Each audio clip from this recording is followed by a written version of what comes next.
E vamos falar de economia. O que está acontecendo com a economia e o que vai acontecer. O que vai acontecer se o ladrão subir a rampa, se os militares continuarem hibernando, é muito previsível. Os financiamentos para Cuba e Venezuela, Angola e companhia, eles já chegavam no BNDES aprovados por Lula e Dilma. Era uma canetada. Cabia à equipe técnica se virar para validar aquele absurdo. No caso cubano, hoje a gente sabe, usando inclusive charutos como colateral, como garantia. Charuto. Óbvio que a gente tomou calote aqui em vários casos, como Venezuela, Cuba. E olha o que diz um trecho dessa reportagem muito bem escrita e boa da Gazeta do Povo. Impressiona o número de projetos aprovados para Angola. A gente fala muito de Venezuela, desses mais próximos, mas a família Santos, lá na Angola, né? Também, né? Companheiros do Lula, os comunas. 40 projetos. Avenida, olha só, via expressa, polo industrial, aeroporto, autoestrada, empreendimento elétrico. Tá legal aí no Brasil? A infraestrutura tá bombando? Não. Não construíram nem hospitais, né? Só alguns elefantes brancos, né? Para Copa e Olimpíada, né? Pois é. Mas a infraestrutura de Angola melhorou muito com o nosso dinheiro. É isso que faz o PT. É isso que faz o PT. Faz o L, malandragem. Faz o L aí, otário, tucano, idiota. E vê o resultado, né?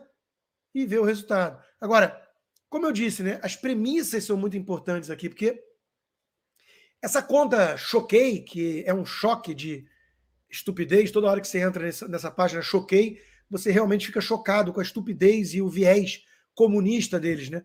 Mas olha só a mensagem, e quando você extrapola isso para uma média nacional, você vê como o Brasil está atrasado ainda, né? A PEC visa garantir o Bolsa Família, recursos para o Vale Gás, farmácia popular. O termo gastar não deveria nem sequer aqui escrito separado, mas tudo bem, ser usado nessa matéria. Isso se chama investimento, ajudar o povo pobre. Mas vocês só estão preocupados com a Faria Lima. A Renata Barreto comentou, né? É populismo e estupidez o nome disso. E essa é a premissa de muita gente por aí. Muita gente, inclusive do próprio presidente, nomeado pelo TSE, o ladrão Luiz Inácio Lula da Silva. Ah, o Dino disse que vai ser crime chamar o Lula de ladrão. Bom, whatever, é ladrão. Então, veja, se o Estado que não produz riqueza gastar o que não tem com os mais pobres, pagando um pedágio, uma módica quantia para toda a estrutura de burocratas e corruptos no caminho, isso não é gasto, isso é investimento. E dane-se a Faria Lima, dane-se o mercado que eles acham que é uma entidade corpórea, com CNPJ. Aí, o mercado, que são vários investidores numa dinâmica que sabe fazer conta, olha para isso e começa a retirar os investimentos do país, porque percebe que o Estado vai falir. E como o Estado não quebra, ele quebra uma nação. Ele vai se endividando, a taxa de juros vai subindo, ele vai imprimindo moeda, dando crédito pelos bancos públicos, vai gerando inflação. E quem é que paga o pato? Os mais pobres. Mas não é preciso ter estudado muita economia. Basta ter lido uma outra coisa sobre história ou olhar para a Argentina ou Venezuela. Hugo Chávez era enaltecido pelo papel social no início.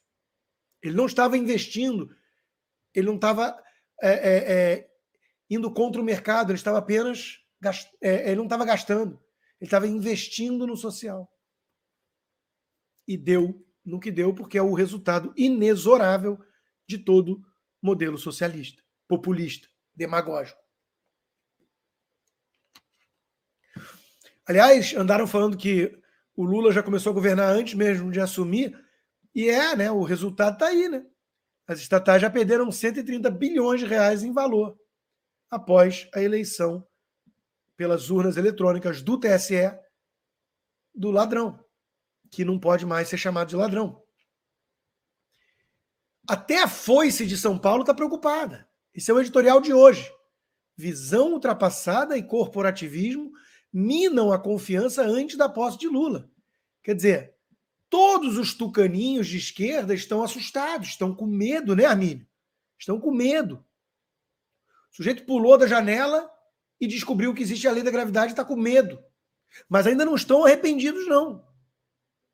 Não estão arrependidos, não. Só esperar mais um pouco. Né? Porque a desgraça está anunciada. Anunciada. Suspende a privatização do Porto de Santos. Tarcísio vai lá tentar convencer. É o diálogo, é o caminho que restou ao governador eleito.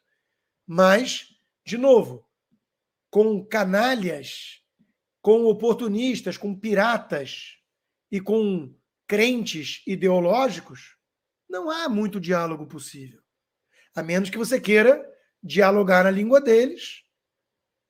É um esforço fadado ao fracasso, é infrutífero.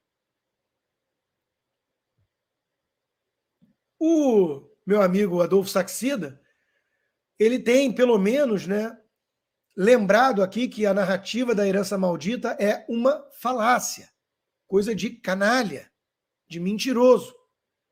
Essa equipe econômica deixa a casa arrumada. Taxa de investimento 20% no terceiro trimestre, a maior desde 2014. Estão atraindo investimentos por quê?